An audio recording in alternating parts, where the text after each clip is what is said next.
You ever let arrogance ruin a good result for you? No.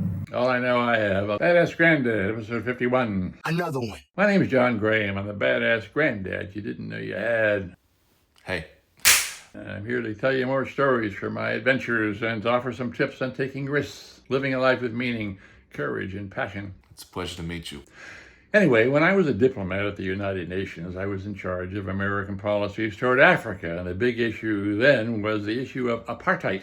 Apartheid was a brutal system of institutionalized racism in South Africa, in which the white minority was dominating the black majority. I went down there to see for myself, and indeed, apartheid was a brutal system. There were beatings and jailings and killings. And the whole rest of the world, and especially at the United Nations, was condemning South Africa, but the South Africans wouldn't quit. Anyway, I made some progress in ending apartheid, but by the time I left the United Nations, it was still very much in effect.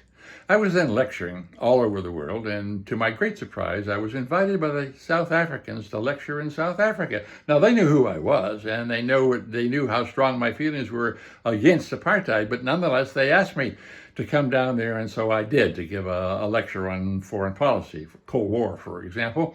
And I was to give this lecture at the University of Stellenbosch. Now, Stellenbosch was the seat of apartheid. It's where apartheid was invented. So I was really walking into the belly of the beast. So I'm sitting there waiting to go on the stage. And I'm supposed to give this speech on foreign policy.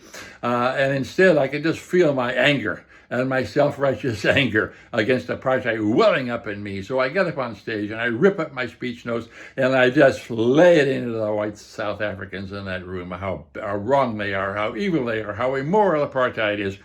When I finished, there wasn't a single bit of clapping. And when they drove me back to the hotel, they said hardly a word.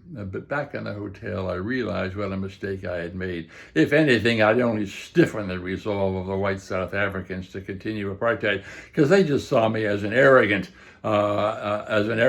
self-righteous fool. And they would have nothing to do with me or with the American government. It was a real lesson, and I never forgot that lesson. And I think it's true for not just for me. You may feel really passionate about something. You may feel utterly convinced that your opponents are wrong or evil or whatever.